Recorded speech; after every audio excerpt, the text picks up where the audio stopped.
Hello, I'm Linda Monik Eisenberg and a professor here at Minneapolis College of Art and Design. Today I'm going to be working with you on gesture and contour drawing.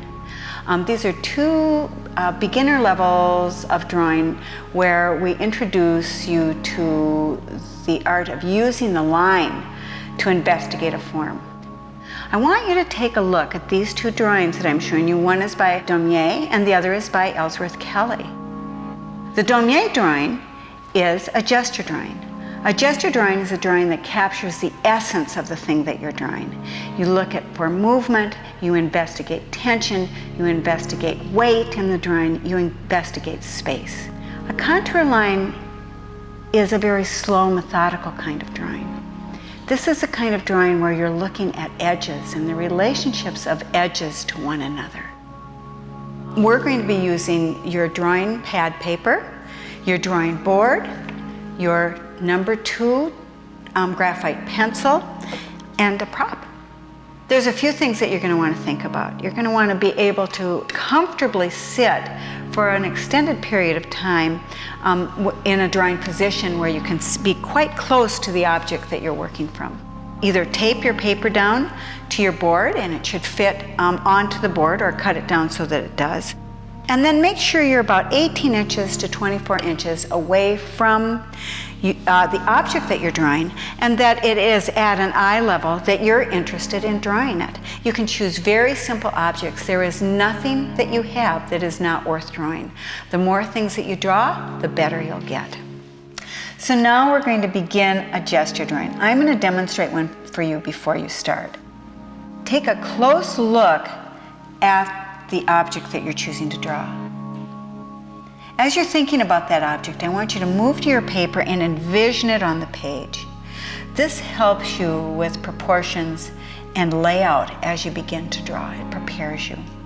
The next thing I'd like you to do is to take your pencil and put it where you feel the center of your object is, and then begin to start drawing through, into, with the direction of the object. Think about drawing directionality, drawing movement, drawing the object in space. It is not about edges. You might capture an edge every once in a while, but it's really about this volume that you're creating. After 30 seconds, we stop. Take a look at your drawing now and notice that even though this was a scribble-like drawing done in approximately 30 seconds, you have an idea of this object on the paper. You've captured an idea, you've captured a gesture, you've captured a moment, all in 30 seconds. In opposition to gesture drawing, we're going to now work on a contour drawing. As fast as you went with the gesture, we're going to go that slow with the contour. It's a very different type of drawing used to build a very different type of skill. Once again, I want you to take a look at that object that you're drawing. I'm going to look at my squash, and then I'm going to keep that image in my mind and imagine it again on my picture plane or on my paper. As I imagine it, I then pick one place on that object, on my squash, that I would like to start my line drawing. I look at that edge, and as I look at it, I lay my pencil on my paper, and as my eye moves along that edge, my pencil mimics that same movement on my paper, moving as slowly, as carefully, as accurately as I can, training my hand and my eye to move together. I want my hand to really be an extension of my eye, and for them to be partners in creating this drawing. This is where we are building those drawing skills that sometimes people call talent. A contour drawing, as you can see, is made up of interior and exterior spaces. We try to keep that pencil on the paper. Every once in a while you might pick it up, but put it back down where you found it.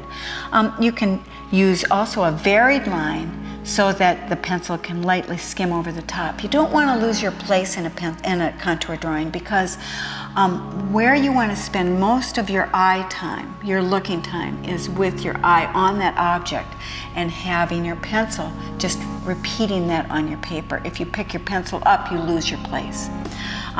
Also, that buried pressure, you'll notice, start to give a sense of depth and detail to the object that's very different than our gesture drawing. Things that are similar between these two pieces are that they're both done with a continuous line. Gesture's done very quickly, the contour is done very, very slowly. The gesture is thinking about form and movement, the contour is thinking about actual space and shape. Pulling these two drawings together will give you great practice as we move forward in this drawing class. It will also lay a groundwork for you that you will always come back to as a drawer and be able to use in any of the art forms. So continue with both of these practices. Thank you for watching today.